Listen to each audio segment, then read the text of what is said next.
2장 8절로 14절까지 교독하겠습니다. 내 사랑하는 자의 목소리로구나. 보라, 그가 산에서 달리고 작은 산에 빨리 넘어오는구나.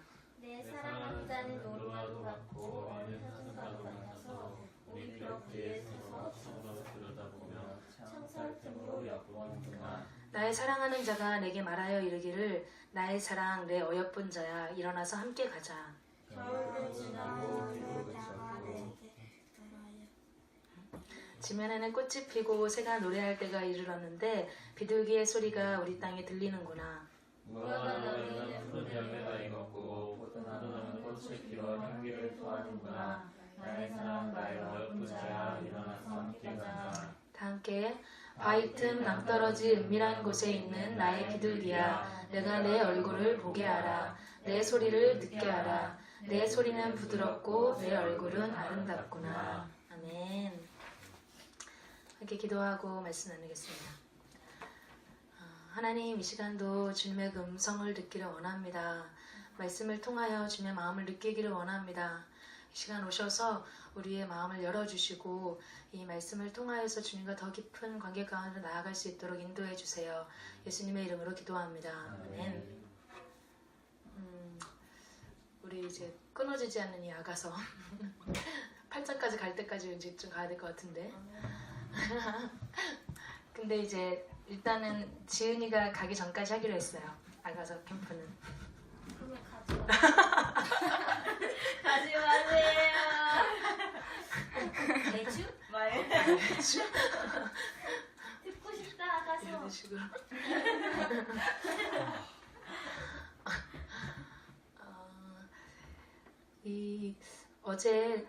어제가 아니죠?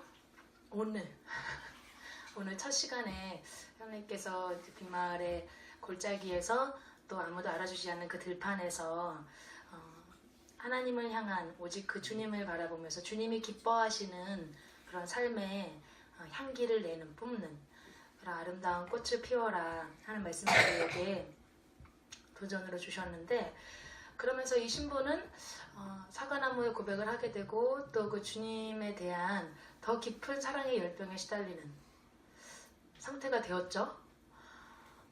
왜냐하면 주님과 충분히 누리고 있는 것 같지만 사실 우리가 이 땅에 살아가는 한은 우리의 육체가 이렇게 우리 육체를 입고 있는 한은 하나님과 우리의 그 존재의 그 갭, 하나님과 우리의 그 존재의 질적 차이에서 오는, 함께하고 싶지만 도저히 함께할 수 없는, 뭔가 계속 함께하고 있는 것 같은데도 뭔가 계속 목마른 그 상태를 계속 경험할 수밖에 없어요. 그래서 이 신부는 그런 어떤 자신의 상태를 더욱 깊이 자각하게 되고 주님과 사랑이 깊어지면 깊어질수록 그래서 더욱 사랑의 열병에 시달리는 그런 상태가 되었는데, 이때에 이제 주님이 이 신부에게 찾아오시는 그런 모습들을 이 아가서에서 보면 이 예수님이 어떤 분이신가, 나의 사랑의 대상이신 그분이 어떤 분이신가 하는 것들을 신부가 조금씩 알아가잖아요. 그래서 내가 첫 시간에 이야기를 했지만 주님이 어떤 분이신지를 아는 것과 또 그분을 사랑하는 것, 이것이 계속적인 그 선순환이 일어나도록 하는 믿음의 성장에 있어서 아주 가장 그 주요한 동력이 되는 믿음의 본질이고 우리가 신앙생활을 하는 또 그 목적, 본질인데, 그 주님을 알게 되면 사랑할 수밖에 없게 되고 그 주님을 사랑하게 되면 그 주님을 실제로 알게 된다라고 계속 이야기를 했어요.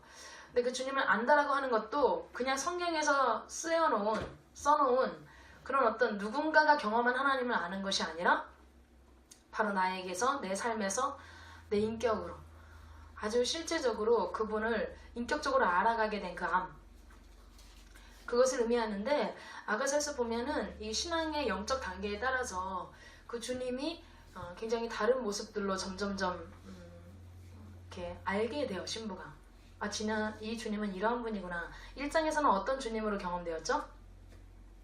주로 왕이시고 아주 존귀한 기름 부으심이 있는, 사실 그거를 발견한 것만 해도 상당한 거예요. 왜냐면 세상적인 눈으로 봤을 때 우리 예수님이 뭐 이렇게 뛰어난 구석이 없으세요.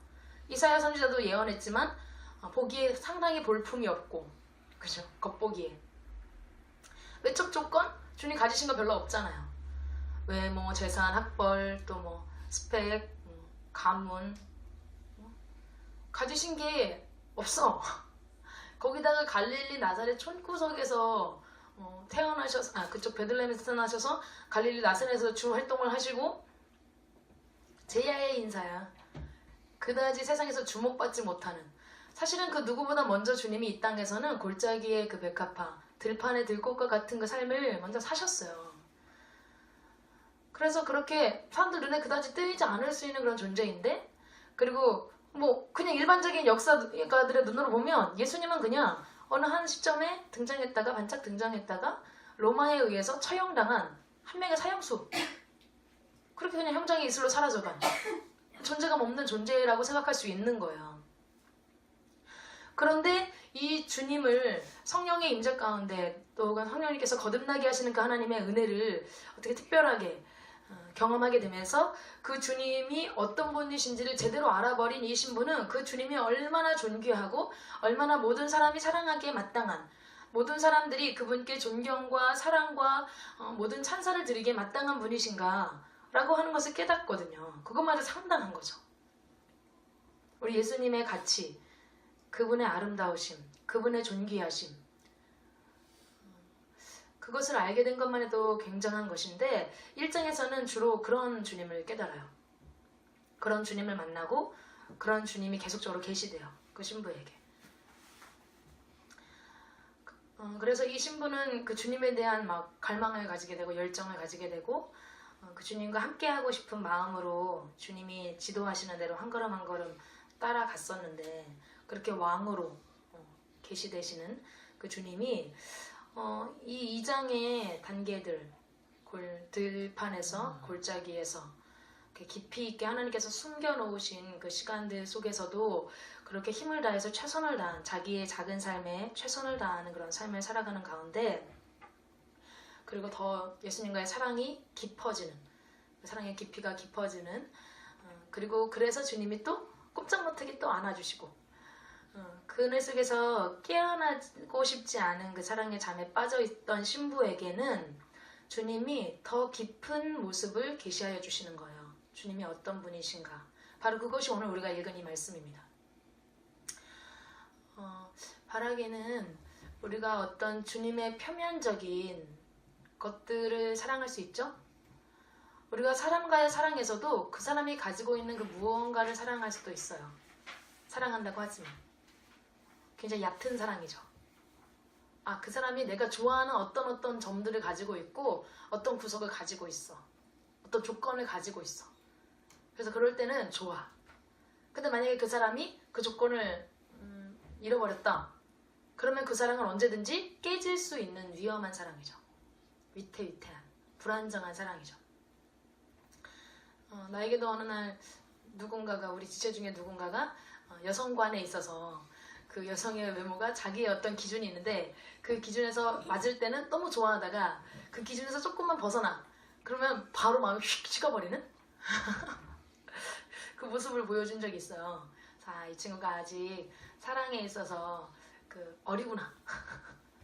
누군가를 바라보는 그런, 사람을 바라보는 관점도 그렇고 그런 생각을 했거든요. 여러분 그렇죠? 우리가 누군가를 사랑한다고 할 때 어떤 그 사람이 가지고 있는 무엇 때문에 사랑한다면 그 사랑은 언제든지 깨어질 수 있는 거예요. 우리 지금은 막 알콩달콩한 것 같은데 어느 순간 내가 가장 약한 부분을 그 사람이 건드려. 그때도 그 사람을 사랑할 수 있을까? 라고 하는 질문을 우리는 연인끼리도, 부부관계에서도, 그리고 가장 그 무엇보다 주님과의 관계에서 우리는 그것을 할 수 있어야 돼요. 이 얕은 사랑에서 깊은 사랑으로 나아가는 데에 주님은 이 신부에게 찾아오셔서 당신의 모습을 계시하여 주시는데 그 전까지는 너무나 능력 있고 정말 영화로운 왕으로서의 모습으로 계시됐던 그 주님이 이 지금 더 깊어진 사랑의 열병에 시달리는 신부, 이제 조금 더 이게 뿌리가, 믿음의 뿌리가 생긴 거지. 그러니까 그 1장에서는 훅 불면 훅 날아갈 수도 있을 만큼, 또 새싹이 얼마나 여려요. 걔네 약하거든. 잘못 건드리면 애들이 막 피곤해, 힘들어, 스트레스 받다가 막 확 죽어버리거든. 그래서 이 새싹 때는 주님이 막 노심초사 이렇게 키우시다가 이제 어느 정도 뿌리를 좀 내리고 주님 안에서 믿음의 뿌리를 내리고 주님 다른 세상에 주님이 퍼부어 주시는 축복과 은혜 속에서도 그걸로 만족 못한다고 주님만 내가 더 막 열망한다고 이런 사랑의 열병에 시달리는 사람들에게 주님은 더 깊은 계시를 부어주시는 거예요. 여러분 우리 주님에 대한 더 깊은 암, 더 깊은 계시가 여러분에게 부어지기를 축복합니다. 그만큼 주님이 나에 대해서 조금 더 신뢰하게 되셨다는 뜻이에요. 주님이 나에게 주님의 어떠함을 정말 단지 어떤 멋지고 화려하고 그런 모습으로만 보여주시는 것이 아니라 주님의 어떤 연약한 부분들을 같이 보여주시고 그 마음을 열어서 보여주신다라고 하는 것은 그만큼 나를 굉장히 신뢰하게 되셨다라고 하는 뜻이거든요. 근데 이 주님이 이렇게 계시가 돼요. 산에서 달리고 작은 산을 빨리 넘어오는구나. 그리고 내 사랑하는 자는 노루와도 같고 어린 사슴과도 같아서 우리 벽 뒤에 서서 창으로 들여다보며 창살 틈으로 엿보는구나. 이러면서 그런 대단한 왕이시지만 분명히 그거는 뭐 추호의 의심의 여지가 없어요. 분명 대단한 왕이세요. 그분은 여전히. 그런데도 불구하고 주님이 사랑하는 그 한 사람을 얻기 위해서 주님은 상당히 어떻게 보면 약간 구차해 보이는 일들을 감행하시는 분이야. 그러니까 왕은 뭐예요? 고대 왕들은 여자들을 어떻게 했어요? 아하수에로 봐봐. 최악의 남자. 성경에 기록된 최악의 남자 이 아하수에로는 여자들을 그러니까 다 전국에서 미녀들 다 뽑아가지고 선발해서 딱 그 하렘이라고 하는 페르시아 하렘 문화가 아주 그냥 음란하고 가장 방탕한 문화를 만들었는데 그 하렘에다가 별궁을 만들어서 예쁜 여자 다 모아가지고 거기다가 다 이제 집어넣어 놓고 어떻게 보면 일종의 감금이에요. 거기 별궁에서 못 나가. 그러고서는 매일 밤 한 명씩 부르는 거지. 예쁜 여자 한 명씩. 이리 와. 불렀다가 즐기고 재미없으면 그냥 바로 버리는 거야. 다시 그 별궁으로 돌아간 여자는 다시 집으로 돌아가지 못하고 거기서 평생 과부로 지내야 돼요. 생과부로 지내야 되는. 이런 일을 했던 게 아하수에로인데 왕이라고 하는 것은 그런 권한을 가지고 있어요. 그쵸? 그랬었어요. 고대는. 요즘에 그럼 난리 나죠. 요즘은 탄핵돼요. 근데 고대의 왕이라고 하는 그 권한 그리고 사실 하나님이 가지고 계신 그 절대 권력도 충분히 그러실 수 있어요. 근데 주님은 이상하게도 그렇게 이리 와 하고 우리를 이렇게 소모품처럼 그렇게 뭐라 해야 될까? 당신 자신의 만족만을 위해서 우리를 사용하고 이렇게 버리는 것 같은 그런 분이 전혀 아니라고 하는 거예요. 분명 대단한 왕이신데 전 우주적인 또 그런 어떤 권세와 능력을 가지신 분이신데도 불구하고 이 모든 것을 다 치리하시고 통치하시는 분이심에도 불구하고 그분은 이상하게도 사랑에 빠진 그 한 사람을 얻기 위해서 이렇게 구차하리만큼 큰 산, 작은 산 넘어와서 그것도 이 신부의 벽 뒤에 서서 사슴과 노루같이 그것들을 들여다보더라 하는데 사슴과 노루가 굉장히 연인끼리 서로가 사랑스럽게 서로에게 다가간대요. 이렇게 막 으악 하거나 막 이렇게 있잖아. 누구야? 그 공작새인가? 공작새는 또 막 수컷이 그렇게 화려하죠? 자기의 그런 어떤 섹스 어필을 하기 위해서 쫙 꼬리 펼쳐가지고 앞놈을 막 유혹하고 막 그러잖아요. 근데 그 노루와 사슴들은 상당히 서로에게 다가갈 때 되게 조심스럽게 막 다가가고 그렇게 서로를 사랑스럽게 이렇게 부드럽게 다가가는 그런 동물이라고 해요. 그런 것처럼 우리 주님은 너무나 포근하게 너무나 부드럽게 우리에게 찾아오시는데 여기서 신부에게 계시되는 건 주님이 우리에게 더 가까이 찾아오시기까지 너무나 많은 장애물들이 있다라고 하는 거예요. 주님과 우리 사이에. 그 장애물은 무엇일까요?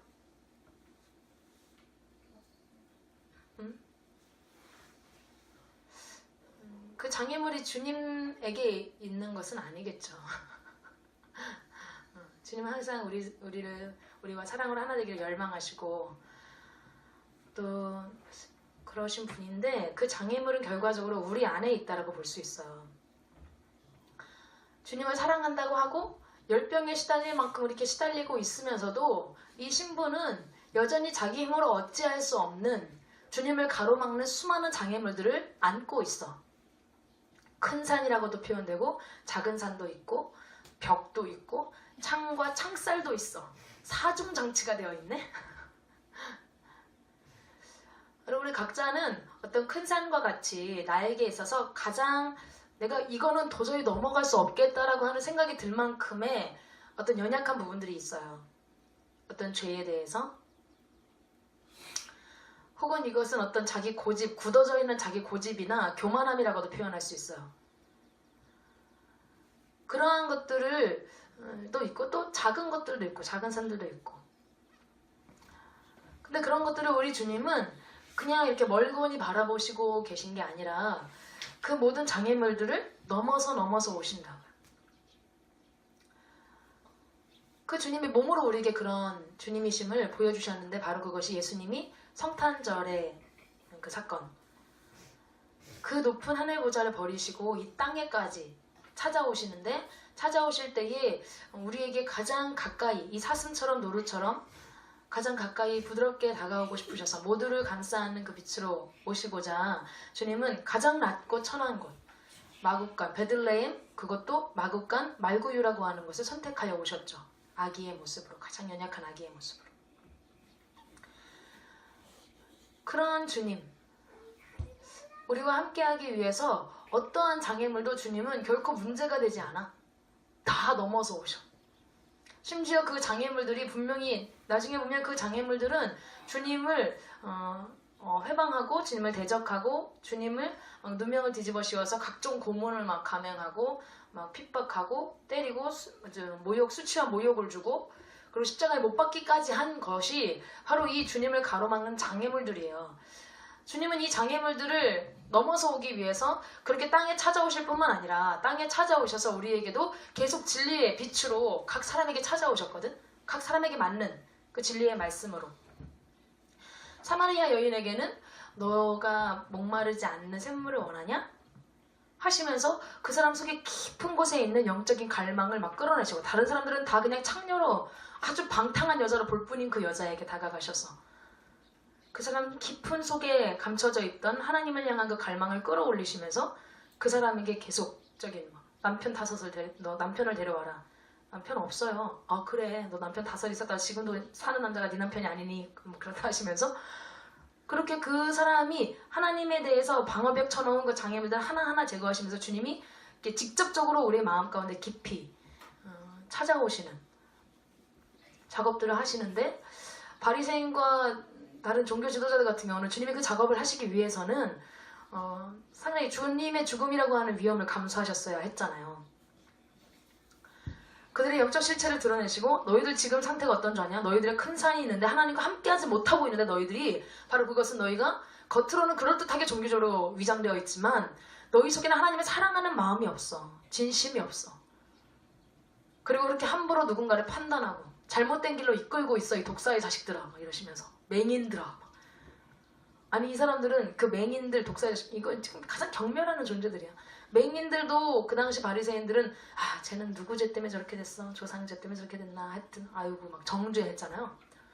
근데 그 맹인들보다 니네가 더 눈이 어둡다고 주님이 막 그래버리시고 근데 그것 또한 주님이 그들이 하나님을 향하여 가지고 있는 잘못된 그 관념들 그리고 하나님의 실제를 보지 못하게 만드는 가리우는 그 수많은 장애물들 그것이 이제 종교적인 규칙이나 전통에 집착하는 것도 그러했고 또 뭔가 자신들이 안다라고 하는 어떤 자부심 잘하고 있다라고 하는 자기의 이런 것들 또한 그랬고 그런 수많은 주님의 오심을 가로막는 그런 장애물들 주님의 오셨는데도 눈앞에 살아계신 그분이 계신데도 알아보지 못하게 하는 그러한 장애물들이 있었는데 그것들을 주님은 계속적으로 제거하기를 원하셨다고요. 그리고 실제적으로 그런 주님의 강력한 말씀을 선포하심으로 정말 타협 없는 그런 말씀을 선포하심으로 그 장애물들을 제거하는 작업들을 하셨거든요. 그것이 우리의 주님의 몸을 찢고 부서뜨려버리는 그런 고통을 주는 일이었음에도 불구하고 주님은 그 장애물을 넘어오시는 분이시라는 거예요. 주님은 지금도 우리 각 사람에게 찾아오기 위해서 그런 수많은 장애물들을 넘고 넘어 찾아오시는 귀하신 주님이신 줄로 믿습니다.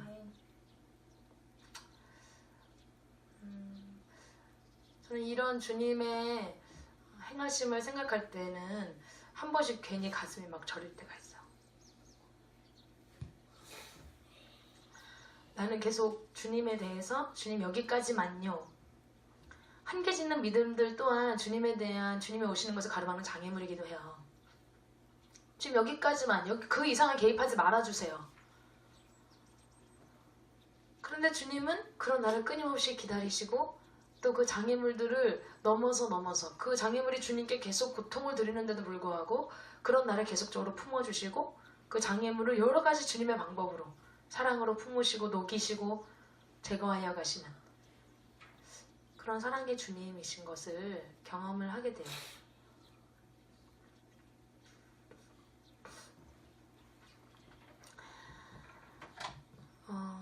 그래서 그렇게 큰 산 같은 또 작은 산 같은 산처럼 태산같이 느껴지는 아주 굳어져 있는 우리의 어떤 고집과 아집들 또 어떤 죄악의 습관들 이런 것들이 있는데 우리가 그런 모든 장애물을 넘어오시는 그 주님 그로 인한 고통을 감수하시는 그 주님을 생각하면서 우리 스스로도 또한 그 주님을 가로막는 장애물들을 제거하는 데 적극 협조하는 우리가 될 수 있기를 소망합니다.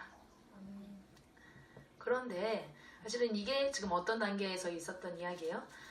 아주 신부가 어릴 때 있었던 게 아니라 이게 오히려 상당히 어느 정도 주님을 체험하고 승리도 체험하고 축복도 경험하고 그러면서 주님의 사랑의 열병에 시달린다라고 하던 때에 이것을 발견하게 된 거예요. 여러분 신앙인들은 사실은 그래요. 성숙하면 성숙할수록 영안이 열려지면 열려질수록 어떠한 것이 보여야 되냐면 내가 잘하고 있다는 착각에서 벗어나게 돼요. 오히려 내가 얼마나 주님과 함께하기 위해서는 많은 장애물들이 내 안에 있는가 이런 깊은 자기 성찰이 더욱 깊이 일어나기 시작해요. 영안이 열려지면 영안이 열리면 막 귀신 보이고 이런 거는 일종의 그냥 저차원적인 그런 것들이고 더 깊은 차원으로 들어가면 어떤 것이 보여지게 되냐면 성령께서 우리의 눈을 열어주셔서 내 마음에 내 말과 행동 가운데 또 나의 어떤 삶의 관계들 속에서 나의 어떤 크고 작은 습관들 속에서 그 하나님께서 나와 함께 하시고 싶어 하시지만 그것들을 가로막는 수많은 장애물들이 내 안에 있다라고 하는 것을 발견하게 된다는 거예요. 이런 깊은 자기 성찰이 우리 가운데 일어날 수 있도록 하나님께서 여러분의 영안을 열어주시기를 축복합니다. 그래서 그런 주님이 오셨는데 이렇게 산들도 다 넘어오셨는데 그 먼 곳에서 그런 것들도 다 넘어오셔서 함께하기를 원하시지만 여전히 계속 가로막고 있는 그 벽이 또 있어. 이것을 저는 자아의 감옥이라고 불러요. 진화 심리학자들은 이렇게 이야기하거든요. 인간의 수많은 행동들이 사실은 다 이유가 있는데 그게 거의 목적이 뭐냐? 생존을 위해서 이렇게 진화된 말과 행동들이다. 뭐 이렇게 하면서 그 행태를 막 이렇게 분석을 하거든요. 맞아요. 인간 속에 인간이 왜 이 하나님께서 우상 숭배가 그렇게 나쁜 것인가? 너를 망가뜨리고 너 관계를 무너뜨리고 또 이 사회를 어지럽히는 나라를 완전히 멸망하게 이르게 만들 수 있는 죄악이라고 말씀하신데도 불구하고 왜 사람들이 우상 숭배를 놓지 못하는가? 결국에 들어가 보면 또 우상 숭배 주님은 탐심이 곧 우상 숭배라고 물질과 주는 하나님을 함께 섬길 수 없다고. 여러분 우리에게 있어서 신앙인에게 있어서 물질은 우리의 목적이 될 수 없습니다. 우리의 목적은 오직 하나님이 되셔야 될 줄로 믿습니다. 우리의 목적이 하나님이 되어질 때 물질은 그냥 따라오는 것일 뿐 결코 우리에게 물질은 목적이 될 수 없어요. 그런데 왜 물질이 목적이 되는 그런 우상 숭배적인 자기 만족과 자기 쾌락을 추구하는 그 자리에 인간이 머무르게 되는가? 왜 자꾸만 그 자리로 돌아가게 되는가? 자동적으로. 결국에는 내가 살아야겠다라고 하는 그런 어떤 이기적인 본성, 어떤 생존의 본능이 우리 인간을 기본적으로 지배하고 있어요. 하나님을 떠난 이유로. 그죠? 그것을 예수님은 그래서 그것을 놓아야 네가 산다라고 하는 것을 십자가에서 보여주신 거예요. 근데 인간은 그것을 못 놓아. 그래서 이 벽이 항상 쳐져 있어요. 인간에게는. 누군가를 사랑한다고 하지만 여러분 사랑한다고 하는 것도 분명히 벽에 부딪힐 때가 와요. 진짜 내가 막 힘들고 그때 여러분 그때가 바로 진심을 확인할 수 있는 때인데 내가 여러 가지 좋은 조건을 가지고 있을 때는 누구나 서로 이제 사랑할 수 있다 그랬잖아요. 근데 내가 그 사람이 나에게서 좋아하던 그 조건들이 다 사라지고 제거되고 심지어 더 어려움에 처했어. 행로답이야. 막 답이 안 보여. 그러면 그때 내 곁에 남아있을 수 있는 사람, 그 사람은 진짜 나를 아끼고 나를 사랑하는 사람이에요. 그러나 그때에 나를 떠나려고 고민하는 사람들이 있어요. 근데 대다수의 많은 사람들이 다 그렇게 돼요. 혹시 그것 때문에 내가 불이익을 당하게 되는 거 아니야?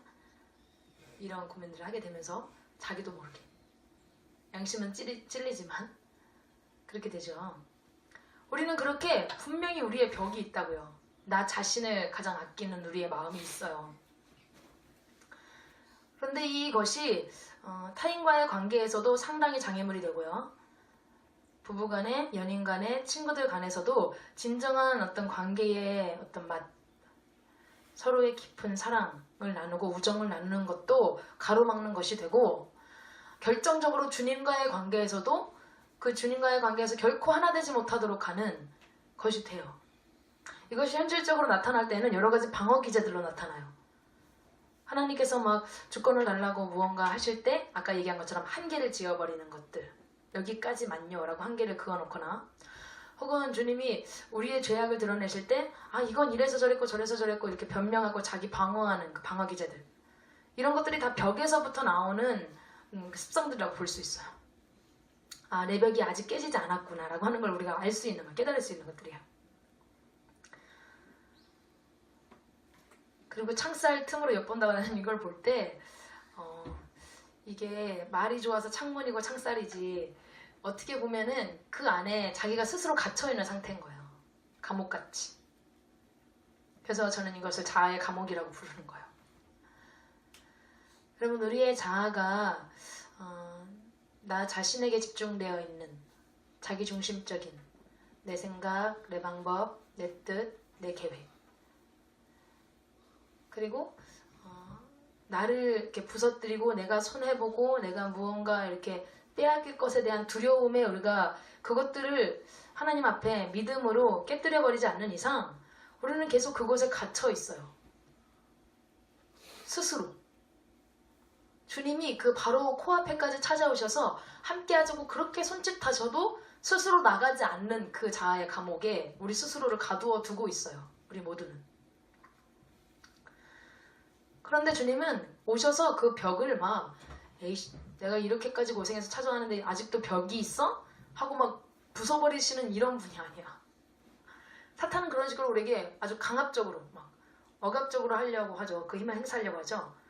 그러나 주님은 결코 그렇지 않아요. 인격적으로 기다리셔. 사슴처럼 노루처럼 그렇게 부드럽게, 그렇게 포근하게 우리에게 찾아오셔서 엿본다고, 이렇게 그 사이로 혹시 내가 들어갈 틈이 없을까? 하고 계속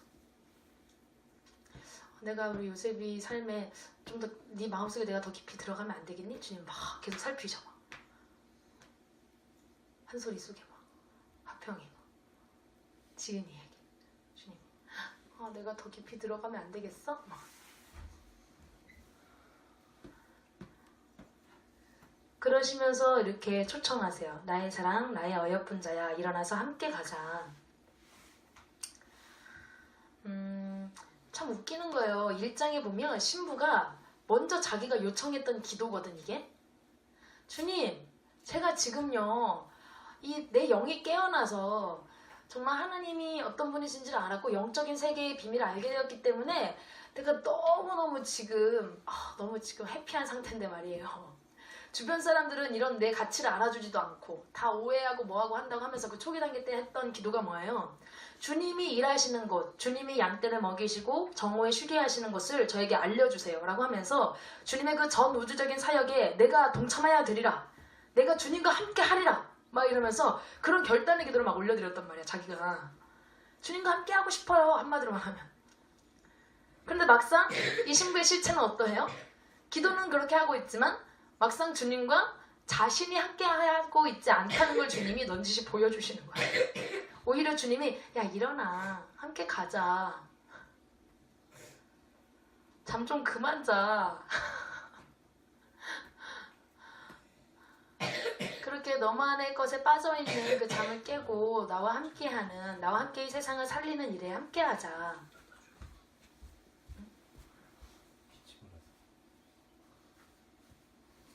하세요. 애가 좋은 거 같아.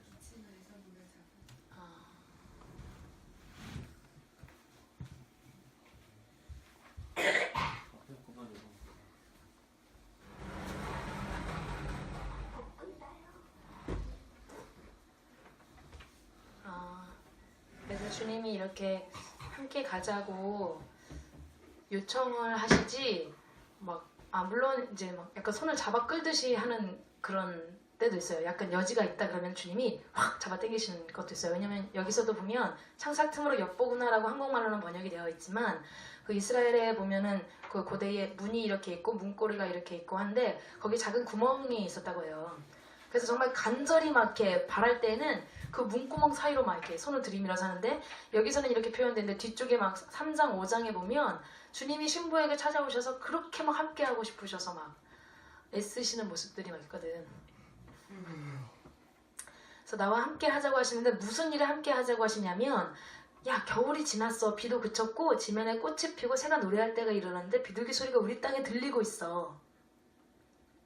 라고 말씀을 하시면서 이 신부는 지금 주님을 만났고 그렇지만 아직도 그 신부의 내면 깊은 곳에는 여전히 겨울로 가득해. 이스라엘의 겨울은 지긋지긋하게 계속 비가 내리고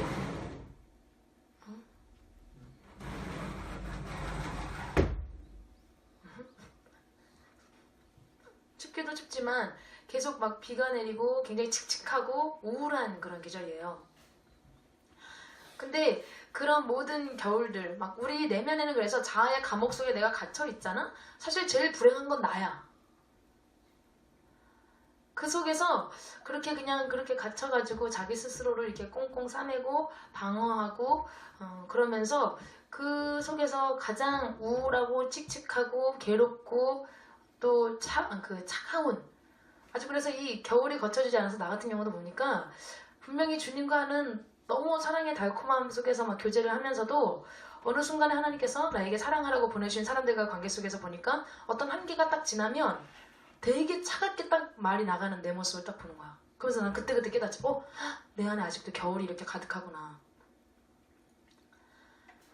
우리 속에 정말 이 하나님을 사랑하는 것은 물론이거니와 하나님이 맡겨주는 한 사람조차도 심지어 사랑한다고 만난 사람조차도 온전히 다 사랑하지 못하는 내 안에 무시무시한 차가운 겨울이 있어요.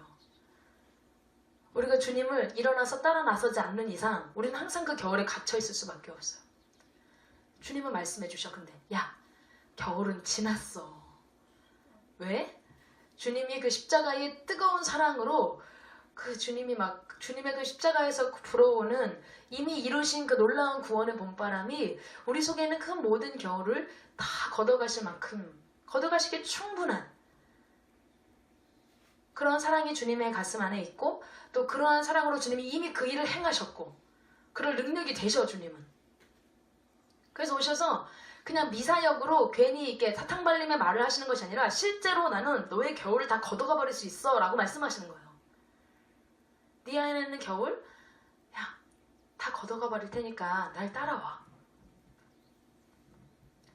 봄바람이 불어오면 지금 요즘에는 겨울이 겨울 같지가 않아서 우리가 좀 그런데 혹독하게 추웠던 그 겨울에 꽁꽁 얼어 있었던 그 땅과 또 물 시내들이 다 봄바람이 이렇게 살랑살랑 불어오기 시작하면 어느새인가 언제 그렇게 됐느냐는 듯이 다 그렇게 녹아버리죠. 물이 졸졸졸 흐르기 시작하고 땅은 이렇게 폭신폭신해지면서 거기에서 또 그 초록색 새싹들이 막 돋아나기 시작하고 그러잖아요. 그런 것처럼 우리 주님 안에는 주님 가슴 안에는 우리의 모든 겨울을 녹이고도 남을 만큼의 뜨거운 사랑의 열정이 우리 주님 안에 있고 그리고 주님은 그것을 몸소 보여주셨고 십자가에서 그리고 십자가의 그 사건을 통하여서 완벽한 거래가 성립되었어. 피로 값주고 우리를 사셔버렸단 말이지. 죽음에 마땅히 넘겨져야 될 우리 대신에 당신 자신이 죽으심으로 우리가 받아야 될 더 이상의 사탄에게 억압받아야 할 그리고 고통받을 이유는 이제 없어진 거예요. 모든 법조문을 제하여 버리셨다라고. 골로새서에 보면 우리에게 불리하게 되어 있는 모든 법조문과 그런 것들을 주님이 다 제하여 버리셨다라고 하는 본문이 나오죠. 맞아요. 우리 주님은 그 일을 행하셨는 줄로 믿습니다. 십자가에서 주님은 그 놀라운 구원의 역사를 이루셨어요. 그래서 그 주님은 찾아오실 때 우리에게 더 깊이 찾아오셔서 네 안에 있는 모든 겨울을 다 거두어 갈게. 이렇게 살랑살랑 부드러운 봄바람처럼 그러나 뜨거운 그 모든 겨울을 녹여버리는 그 뜨거운 열정으로 우리 가운데 임하세요. 그 주님께 우리의 마음을 계속적으로 열어드리고 한계없이 주님을 그 선을 그어놓지 않고 주님이 요구하시면 그때그때 어떤 것이든지 내어드릴 수 있는 주님께 문을 열어드린 그 벽을 뚫고 그 벽을 부수고 주님께로 나아가는 일어나서 함께하는 주님과 함께하는 우리 모두가 될 수 있기를 소망합니다. 그런 사람들에게는 꽃이 피어나기 시작하고 특히 비둘기의 소리가 땅에 들린다 했는데 이것은 우리가 아가서 1장 1절에서 나누었던 그 샬롬. 비둘기는 평화의 상징이잖아요. 그래서 그 샬롬이 이 땅에 임하기 시작하는 것을 실제적으로 임하기 시작하는 것을 의미해요. 주님의 샬롬이 우리에게 임하면 육체적으로 질병으로부터 구원, 또 모든 관계에서부터 또 정신적으로 영적으로 또 모든 사회적으로 하나님의 모든 건강과 번영과 복지와 평안 이 모든 것들이 보장된 상태가 샬롬이라고 그랬잖아요. 근데 그 샬롬이 체험되기 시작해요. 언제 체험되냐면 그것이 바로 이렇게 주님께 마음을 열어서 더 깊은 내 내면의 모든 그 자아의 감옥까지도 그 벽까지도 조금씩 허물어뜨리고 그 주님의 음성 앞에 일어나서 함께 가자고 하실 때 주님이 가자고 하시는 그곳에 따라 나서는 거. 나 자신을 드리고 한계 없이. 그럴 때 그런 주님의 샬롬이 임하게 되면서 우리의 영혼에 차가운 겨울이 있었던 그곳에 어느새 그런 봄빛으로 가득한 아름다운 꽃이 피어나고 새들이 노래하고 무화과 나무가 푸른 열매가 있고 포도나무도 또 꽃을 펴서 향기를 토하는 이런 아름다운 존재 자체가 그렇게 그런 내면 자체가 그러한 사람으로 빚어지게 되는 거예요. 어느 순간 자기도 모르는 사이에 그것들이 변화되어 있는 거예요. 아까도 얘기했듯이 봄바람이 불어오면 자신도 모르는 사이에 어느 순간에 우리도 모르는 사이에 겨울이 지나가 버리고 거기에 그렇게 생명이 움트듯이 우리 가운데에도 그러한 주님의 은혜가 더 깊이 오게 되는데 그때 주님이 한 번 더 나의 사랑 나의 어여쁜 자야 일어나서 함께 가자. 오늘 아침에 묵상하면서 주님이 뭘 어딜 가자고 하시는 걸까? 라고 하는 것을 여쭤봤어요. 주님 뭐 어디를 가자고 하시는 거예요? 근데 그 가는 길은 또 되게 단순한 것 같아요. 내가 지금 보니까 주님이 하시는 그 일 있잖아요. 이 신부에게 찾아오시기 위해서 각종 장애물들 넘어서 오셔서도 기다리시는 그 시간들 그리고 간절히 애원하시면서 구차해버릴 만큼 그렇게 사랑을 우리에게 구걸하시는 것처럼 우리의 사랑에 목말라 하시는 그 주님의 마음에 동참해서 주님이 그 이루어 가시는 모든 이 땅의 겨울을 거두어 가시고 주님의 그 봄빛으로 막 물들여 가시는 주님의 그 십자가의 사랑의 뜨거운 열정으로 이 세상을 물들여 가시는 그 자리에 함께 하자고 하시는 거예요. 결과적으로 이 신부가 일어나서 가야 할 길은 무엇이냐면 주님이 가시고 계신 그 길. 사랑하기 때문에 양보하고 사랑하기 때문에 더 자신을 낮추고 사랑하기 때문에 여러 가지 장애물들이 있음에도 불구하고 그것들을 다 온몸으로 받아내면서 어떠한 고통도 대가지불도 아끼지 않으면서 한 사람을 얻어내고 살리기 위한 그 일. 주님이 항상 하시는 그 일에 함께 하자, 함께 가자 하시는데 우리 그 주님을 정말 따라 나서서 올 한 해 동안 우리 속에 있는 모든 겨울이 다 거두어지고 주님이 부어주시는 주님으로부터 불어오는 이 구원의 봄바람으로 인한 이 포근한 봄빛 동산으로의 회복이 일어나게 되기를 축복합니다. 우리 여기까지 이렇게 나누고 기도하겠습니다. 하나님 감사합니다. 왜 하나님이 우리를 창조하시고 또 여전히 살아계신다고 하는데도 이 땅에는 수많은 고통받는 사람들이 있는지, 여러 가지 또 질병과 또 가난, 기근, 또 자연재해, 죽음의 그런 그늘 아래에서 서로가 서로에게 또한 상처를 주고받으면서 그렇게 고통받는 일들이 여전히 이 세상 가운데 일어나고 있는지, 우리는 그것에 대해서 너무나 마음 아파하고 또 고민할 때가 있었는데, 그것이 다름이 아닌 주님과 함께 하지 못하는 우리 자신의 그런 많은 장애물들, 큰 산과 작은 산의 그런 고집과 아집들, 한계 짓는 믿음, 그리고 나의 어떤 죄악에 굳어져 있는 습관들 때문임을, 그리고 주님이 그렇게 가까이 찾아오셔서 기다리시고 문 앞에서 기다리실 때에도 여전히 나를 깨뜨리지 못하는, 나의 자아를 버리지 못하는 그런 우리의 벽들 때문임을, 그 안에 우리가 갇혀있기 때문임을 깨닫게 하시 너무나 감사합니다. 하나님이 이제 우리 더 이상 그 어리석은 자리에 머무르지 않게 하시고, 이미 주님이 이루신 십자가에서 이루신 그 놀라운 십자가의 승리가, 그 구원의 봄바람이 우리의 존재 깊숙이, 우리 내면 깊숙이 불어들어와 우리의 모든 차가움을, 우리의 모든 그런 정말 뾰족하여져 있는, 누군가를 상처 주고 또 해하는 그런 모든 아직 빚어지지 못한 모습들을 모두 거두어가 버리시고, 그곳에 꽃이 피고 새가 오는 그런 평화의 동산, 주님의 샬롬이 임한 그런 아름다운 동산으로 빚어져 갈 수 있도록 좀 일어나 주님과 함께 가는 저희 모두가 되게 하여 주시옵소서. 한 사람 살리기 위하여 그처럼 굳혀야지는 것도, 또 어떠한 장애물도 개의치 않고 다 넘어가시는 그 주님과 함께 할 수 있기를 원합니다. 올 한 해 우리가 그렇게 생명을 살리고 또 하나님의 그 사랑을 이루어가는 그 일에 늘 일어나서 다시 한번 주님과 함께 하기 위하여 나의 자아의 감옥을 부수고 또 다시 한번 죽고, 그렇게 주님과 함께 하기 위하여 일어나 함께 가는 우리 모두가 되게 하여 주시옵소서. 그래 마침내 이 땅 가운데 우리의 가정과 또 이 사회와 이 나라 가운데, 그리고 나아가 이 세계 열방 가운데 산재하고 있는 이 모든 겨울의 문제들을 주님이 해결해 버리실 때까지 그 주님의 그 주님과 함께 십자가의 그 사랑의 구원의 봄바람을, 우리도 또한 그 봄바람을 함께 불어가는 주님의 그 사랑으로만 살아갈 수 있는 저희 모두가 되게 하여 주시옵소서. 감사드리며 예수님의 이름으로 기도합니다. 아멘. 우리 선교 소식과 기도 김학평 전도사님 나누시겠습니다.